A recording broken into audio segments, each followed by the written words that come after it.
Hello दोस्तों, नमस्कार। मैं हूँ रेखा उपाध्याय। ये है वंदना मिश्रा। स्वागत करती हूँ उनके चैनल पे। आप सभी का आज एक बहुत प्यारा विवाह गीत सुनाने जा रही हूँ। आप सबको अच्छा लगेगा तो कमेंट में ज़रूर बताना।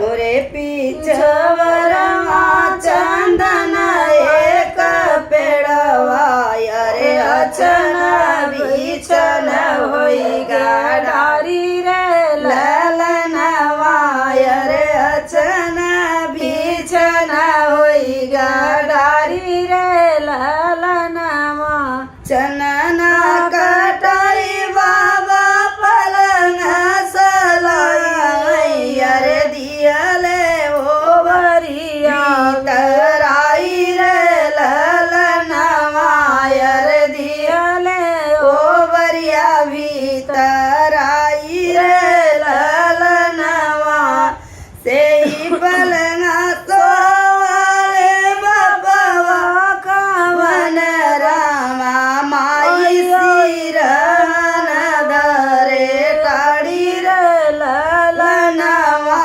अरे माई सिरन धरे टाड़ी रे ललनवा सोवत बाट की जगत मोरे स्वामी अरे देरिया जेव इलिसायान रे ललनवा अरे देरिया जेव इलिसायान रे ललनवा बोलिया तू जाऊ मोरी रनिया अरे तोरी बोलिया मैना सोहाई रे ललनवा अरे तोरी बोलिया मैना सोहाई रे ललनवा ऐ तोरी बोलिया मैना सोहाई रे